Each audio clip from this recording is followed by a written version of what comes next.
नमस्ते बच्चों। देखिए बच्चों, आज जो मेरा टॉपिक है वो बायोटेक्नोलॉजी या जैव प्रौद्योगिकी के बारे में मैं आपसे बात करूंगी। देखिए, जो है हमारे प्राचीन काल से ही मनुष्य को जैव प्रौद्योगिकी की कुछ महत्वपूर्ण अनुप्रयोगों की जानकारी थी। जैसे हम शुरू से ही सिरके का इस्तेमाल करते थे, ब्रेड का इस्तेमाल करते थे, बियर का इस्तेमाल होता था। और ये सब चीजें जो है किससे बनाई जाती थी? किण्वन की क्रिया के द्वारा बनाई जाती थी।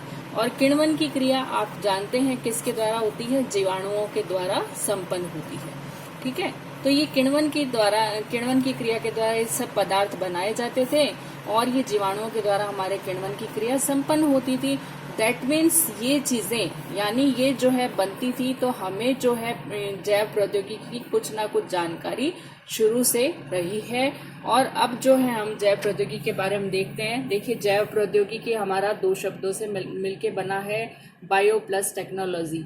बायो का मतलब है सजीव या जीवों से प्राप्त, और टेक्नोलॉजी तकनीकी। तो जीवाणुओं की सहायता से हम वस्तुओं का जो उत्पादन करते हैं वो जो है हमारे जीव विज्ञान की शाखा क्या कहलाती है? जैव प्रौद्योगिकी कहलाती है। यानी जीवाणुओं के द्वारा किसी न किसी वस्तु का उत्पादन करना। जैसे मान लीजिए दूध से दही का बनना, तो उसमें भी हमारा जो है आपके क्या काम में आता है? लैक्टोबैसिलस जीवाणु। क्या कौन सा जीवाणु काम में आता है? लैक्टोबैसिलस जीवाणु। यानी किसी न किसी प्रक्रिया के द्वारा, किसी न किसी जीवाणु के द्वारा दूध जो है वो क्या बदल रहा है? दही के अंदर बदल रहा है। तो ये सब जो चीजें हैं हम ये किसके अंदर पढ़ते हैं? आपके जैव तकनीकी के अंदर, जैव प्रौद्योगिकी के अंदर पढ़ेंगे कि जीवाणुओं की सहायता से जो है आपके कुछ महत्वपूर्ण वस्तुओं का उत्पादन क्या कहलाता है? आपके जैव प्रौद्योगिकी कहलाता है। जीव विज्ञान की वो शाखा जिसमें हम जीवाणुओं का उपयोग करते हैं वस्तुओं के उत्पादन के अंदर, वो की शाखा क्या कहलाती है? जैव प्रौद्योगिकी। और यह प्रक्रिया जो है वो सामान्य दाब पर, निम्न दाब पर हो सकती है या निम्न ताप के ऊपर संपन्न होती है। कि मतलब इसमें ताप दाब दोनों जो हैं वो कैसे चाहिए? लो चाहिए है, निम्न चाहिए है। और पीएच जो है इसके अंदर कैसा चाहिए? ज्यादातर उदासीन पीएच के ऊपर। ये जो आपके जो है उदासीन रहेगा माध्यम, यानी पीएच 7। ठीक है, देखिए बच्चों, अपने आपके पीएच के बारे में जो बात करते हैं, 0 से 7 तक जो आपका रहता है पीएच, वो रहता है आपके अम्लीय। कैसा रहता है? अम्लीय। और 7 पे माध्यम कैसा हो जाता है? उदासीन हो जाता है। और आपके जो है 7 से 14 के बीच में माध्यम कैसे रहता है? क्षारीय। तो हमारे ये जैव प्रौद्योगिकी जो है ये क्रियाएं ज्यादातर किस पे होती हैं? उदासीन माध्यम यानी पीएच 7 पे संपन्न होती हैं। इस प्रौद्योगिकी के अंतर्गत जो है आपके सूक्ष्म जीव, जीवित पादपों और पशुओं की कोशिकाओं का औद्योगिक उपयोग होता है। कि मतलब उनका जो है इंडस्ट्रियल मेथड, जो इंडस्ट्रियल तौर पे जो है उनका आपके प्रयोग किया जाता है, या लार्ज स्केल पे जो है उनका हम निर्माण करते हैं। तो ये तो एक बायोटेक्नोलॉजी या जैव प्रौद्योगिकी का एक सामान्य परिचय था कि जैव प्रौद्योगिकी शाखा हालांकि हमारे लिए कुछ नई नहीं है। ये काम जो है हम बहुत पहले से करते आ रहे हैं, इसकी जानकारी बहुत पुरानी है। और आपके जो है लेकिन सन 1919 के अंदर कार्ल एरेकी जो थे हमारे, उन्होंने इसका जो है ज्यादा उपयोग करना शुरू किया। लेकिन आजकल ये जो है विज्ञान के अंदर ये शाखा बहुत महत्वपूर्ण है। बहुत जो है इसके अनुप्रयोग अभी हो रहे हैं इन दिनों में। तो एक एक करके जो है हम इसकी जानकारी प्राप्त करेंगे। तो सबसे पहले देखेंगे हम टेक्निक्स ऑफ बायोटेक्नोलॉजी। तो उसके अंदर देखिए, सबसे पहले हम पढ़ेंगे बायोसेंसर्स के बारे में। मेनली जो मैं आज आपको बताना चाहती हूँ वो इसी के बारे में बताना चाहती हूँ, बायोसेंसर्स या जैव संवेदक क्या हैं।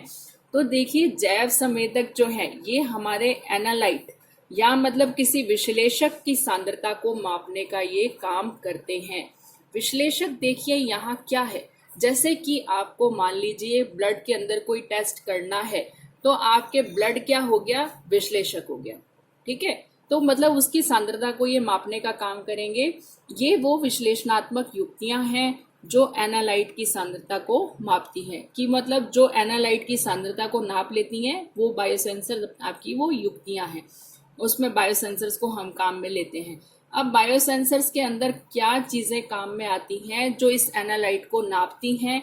तो बायोसेंसर्स के अंदर देखिए, हम बायोलॉजिकल मटेरियल के तौर पे आपके एंजाइम ले सकते हैं, और एंटीबॉडी भी ले सकते हैं, कोई कोशिका ले सकते हैं, या न्यूक्लिक एसिड, कुछ भी हम काम में ले सकते हैं। यानी टेस्ट करने के लिए हम जो बायोलॉजिकल मटेरियल लेते हैं वो बायोलॉजिकल मटेरियल हमारा कोई एंजाइम भी हो सकता है, कोई आपके जो है न्यूक्लिक एसिड कौन से होते हैं, डीएनए, आरएनए, कोई एंटीबॉडी, कोई कोशिका, कुछ भी बायोलॉजिकल मटेरियल जो है हम इस्तेमाल कर सकते हैं। और ये जो आपके मटेरियल हैं ये एनालाइट से क्या करते हैं, आपके इंटरेक्ट करते हैं, कि मतलब ये बायो सेंसर्स जो हैं आपके जैव संवेदक जो हैं हमारे, ये क्या करेंगे, एनालाइट जो हमारा है उस एनालाइट से विश्लेषक जो हमारा है जिसका हमें टेस्ट करना है उससे ये इंटरेक्ट करेंगे, उससे ये आपस में क्रिया करेंगे। और क्रिया करने से, इनके जो है इंटरेक्शन से या इनके आपस में क्रिया करने से कुछ भौतिक रासायनिक परिवर्तन होते हैं जो ट्रांसड्यूसर के द्वारा पहचान लिए जाते हैं और विद्युत संकेतों के अंदर उनको बदल दिया जाता है।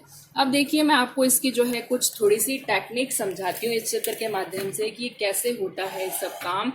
देखिए यहाँ पे सबसे पहले देखिए क्या, जैव संवेदक एक तरह से जीवों से व्युत्पन्न ही पदार्थ है। जैव संवेदक जो है क्या है, एक तरह से जीवों से ही व्युत्पन्न है और कहीं से कुछ नहीं आया, ये जीवों से ही उत्पन्न हुए हैं। जैसे ही एंजाइम है तो एंजाइम भी जो है वो भी कहाँ से मिलते हैं, जीवों से ही प्राप्त होते हैं। न्यूक्लिक एसिड है तो वो भी हमें जीवों से मिलते हैं। तो ये एंजाइम, न्यूक्लिक एसिड, ये सब क्या है, हमारे जैव संवेदक हैं और ये जो है आपके एनालाइट से क्रिया करने का काम करते हैं। तो देखिए मैं चित्र के माध्यम से इसका आपको बता रही हूँ कि ये जो हमारा ये मैंने लिया है ये एक सैंपल है या विश्लेषक है, और यहाँ पे ये जो दिखाया है मैंने आपको ये बायोलॉजिकल कंपोनेंट है, ठीक है। कोई भी जैव अपघटक है और जैव अपघटक के बाद आगे जो युक्ति लगी रहती है इसको कहते हैं ट्रांसड्यूसर। क्या कहते हैं भाई, इसको ट्रांसड्यूसर कहते हैं। और ट्रांसड्यूसर के बाद आगे है एम्पलीफायर, फिर है प्रोसेसर और फिर उसके बाद है डिस्प्ले यूनिट की जिसपे रीडिंग आपके आ जाती है। तो सबसे पहले देखिए आपने यहाँ पे सैंपल लिया, इस सैंपल के पार्टिकल्स जो कण होंगे वो आपके इस बायोलॉजिकल कंपोनेंट के द्वारा पहचाने जाएंगे और इससे ये क्रिया करेंगे और इन दोनों के बीच में जो क्रिया होगी उससे आपके जो है कुछ भौतिक रासायनिक परिवर्तन होते हैं और वो भौतिक रासायनिक परिवर्तन जो है आपके ट्रांसड्यूसर के द्वारा पकड़ लिए जाते हैं या ट्रांसड्यूसर इनको पहचानता है और फिर ये इनको जो है आगे एम्पलीफायर को देता है इन परिणामों को, और इन परिणामों को एम्पलीफायर आगे जो है प्रोसेसर को देता है और प्रोसेसर के बाद में जो रीडिंग आती है वो हमारे डिस्प्ले जो है आपके मीटर के ऊपर रीडिंग आ जाती है।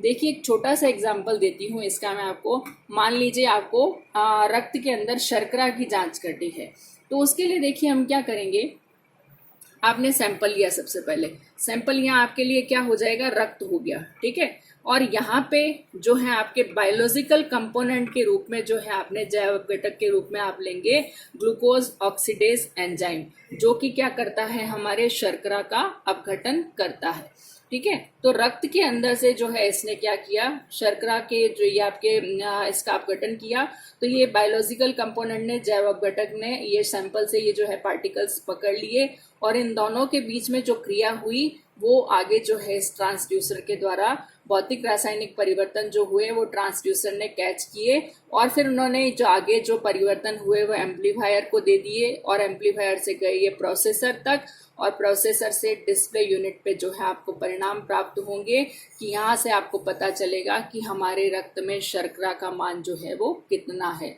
तो इस तरह से देखिए बच्चों हमारे ये जैव संवेदक काम करते हैं। तो जैव संवेदक जो है इनका मुख्य कार्य क्या हुआ, मुख्य कार्य इनका ये हुआ कि ये हमारे जो है बॉडी के अंदर कुछ जो है रक्त वगैरह में या आपके जो है दूसरे सैंपल्स में टेस्टिंग वगैरह में ये काम में आते हैं। तो ये जो है आपके जैव संवेदक है। और इसके बाद जो अगला टॉपिक मैं लूँगी आपका बायोचिप्स के बारे में लूँगी और बायोफिल्म लूँगी, तो वो अपन जो है नेक्स्ट टॉपिक के अंदर पढ़ेंगे। आज इस टॉपिक में इतना ही। धन्यवाद बच्चों।